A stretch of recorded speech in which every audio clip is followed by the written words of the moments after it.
Premiere Pro has completely revamped how it manages color, and this directly impacts how you color correct and color grade your footage. This is something that Premiere Pro launched in 2025, and I've made a few videos about it detailing how you're able to use this new system, particularly the Aces CCT color space, and all you need to know on this new settings section on the Lumetri effect tab. So one positive thing of this new Aces CCT workflow is that you're able to easily match footage from different cameras. So a full video about how you do that down in the description below, as well as a full video on all the settings on this brand new color space tab that you need to know as well in the description below.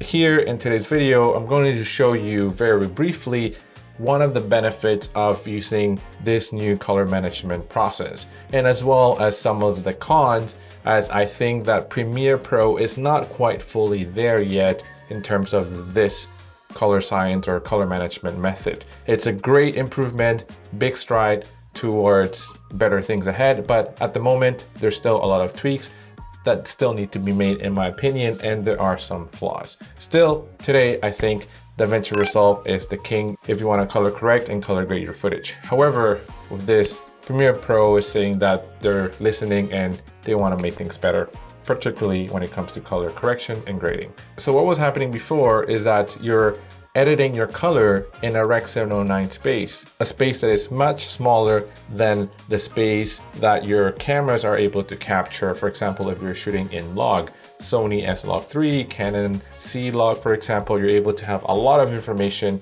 but in Premiere, you're squeezing all of that information through a tiny Rec. 709 space, and then you're doing all your color correction, all your color grades and tweaks in this tiny space, meaning that you left a lot of data out here from that log footage that you're not able to work with because you can't possibly squeeze all of that into this tiny space. So that was the drawback, and that is something that DaVinci Resolve solves for, because you don't have this kind of workflow. Now with this brand new workflow, you're able to work in an Aces CCT space, not Rec. 709, but Aces, so that when you have that log clip, you have all that data still retained in this space.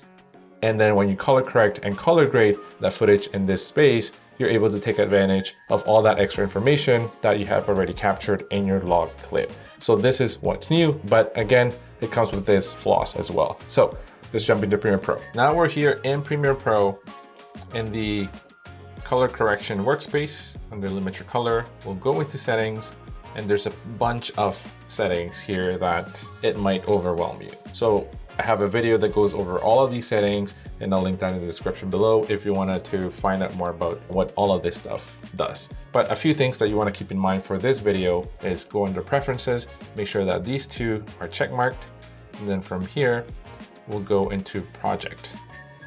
This is where we'll go into viewer gamma, and we'll change this to web. If your final output is, for example, the internet, then you can change it to web so that when you're viewing your edit and your corrections in Premiere Pro, you're able to view it as what it would look like in the actual export. So there's that problem too with QuickTime, that you get a little bit of a desaturated look whenever you're viewing your video in QuickTime. That's also because of this. You can change this to 1.96 QuickTime, and now you're able to see what QuickTime would see and edit accordingly. But we'll just keep it as broadcast for now, just for the purposes of this video. Next, we have here enable color space aware effects. Make sure that is checkmarked, and color manage auto detected log and raw media. This is the button that you will select if you want Premiere Pro to automatically convert your log footage. And Premiere Pro does a really good job at detecting that log clip and applying the correct conversion. If we go here, we click on the clip, and for example, we go under override media color space, we're able to see all the different cameras that Premiere Pro is able to identify and auto apply that conversion. Okay, let's go back here, and if you wanted to add in your own input LUT, you could do this at the source clip level as well. Again, use media color space, Sony S-Log3 as GAMUT 3 Cine, which is what this clip was shot at, and this has correctly been applied automatically. If you wanted to override that, you will click on this and add in the proper override. If, for example, Premiere Pro made a mistake, or if you do not have that metadata in your clip, that is, for example, ACEScct, but you know is ACEScct, you can go here and directly say, this is indeed a Sony ACEScct clip. Please apply the proper conversion. So we'll go back here because it's properly assigned. So the next thing I want to show you is, let's change this back, is what happens. This looks pretty terrible right now, but what I'm going to do is just reset all of this. Okay, so let's go to settings, make sure that auto, so all of this has been auto detected, ACEScct clips, and we'll go back to basic correction. I'm just going to do this, just mess with the footage just to illustrate something. So when we go into when we look at the waveform, we see that a bunch of information here has been lost. So I've been pushing this all the way up, a bunch of stuff is lost, overexposed, overblown highlights and all of that. Let's go back to settings, and now here we have the color setup of the sequence.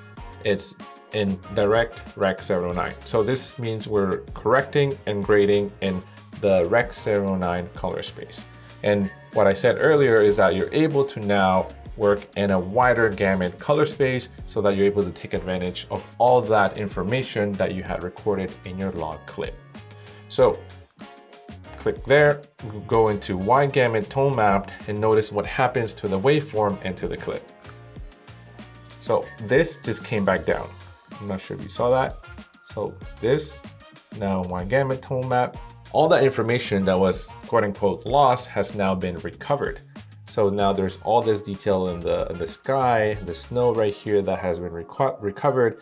And when you go under advanced over here, you see that the current working space is now Aces CCT, which is the wider gamut color working space. If we go back here to Rec 709, this changes back to Rec 709. So let's go back to wide gamut tone mapped.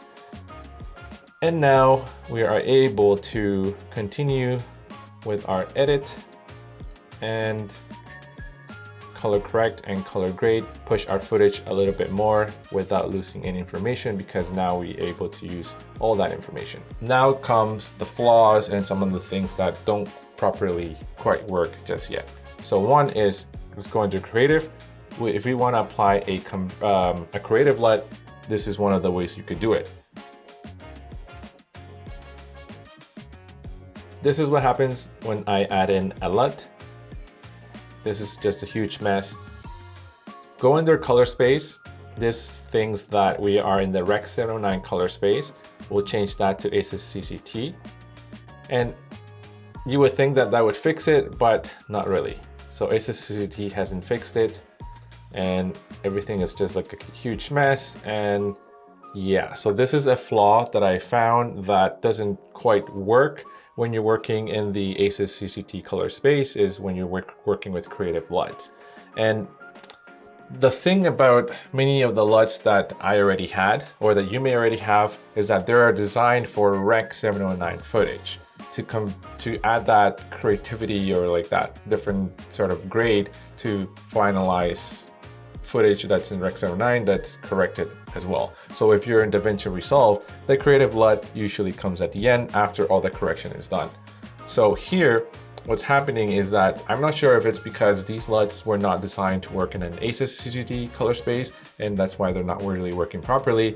But if you have some insight, let me know in the comments below. But now let's try one of these other ones that are included by Adobe. Again, the same thing happens. So let's go back to none again. And a workaround for that is to do the traditional method of adding a creative LUT on an adjustment layer on top of your clip. So I have this adjustment layer here. Let's go and just use that other LUT as well. So right here, it's here, it's fine, it looks okay. If I go and change that color space to Aces CCT, this is what happens, and I assume that this should be the actual color space that I should have this selected in, because I'm currently editing in the wide gamut tone mapping space. It's a little bit unclear As to this moment, I have to do further tests. So what I did now was export this clip that I had here with the LUT, and I re-imported that exported clip, and it looks completely different to what I have here. This was the Aces CCT color space. This was the exported clip viewing this color grade in the Aces CCT color space. If I were to go to Rec 09 scene, yep, does not look anything like Rec 09, nothing. So I have no idea what's really happening with creative LUTs.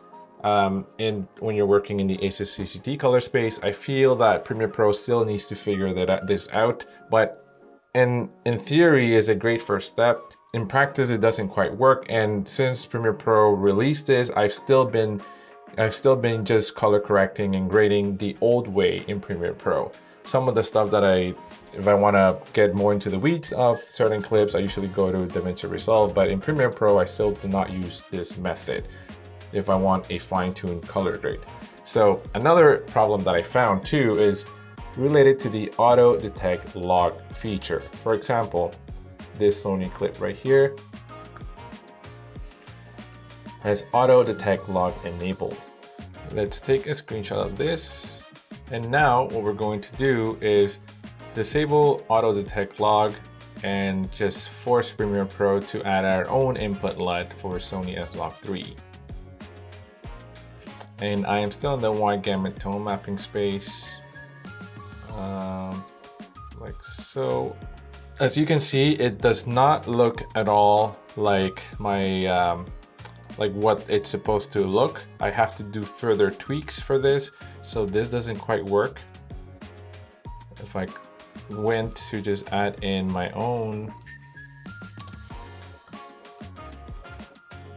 and drag it in, this is what that looks like. Okay, so on the right, I have the auto detect log clip screenshot, and on this other side, I have the Sony S-Log3 official conversion LUT to Rec 09. And as you can see right here, things look quite different. Particularly in the highlights, you can see that there is something weird going on here. And this looks a little bit more natural, the one on the right. Same thing goes for this color right here. You can see that it's a little bit more of a weird sort of washy color, and it looks not quite right.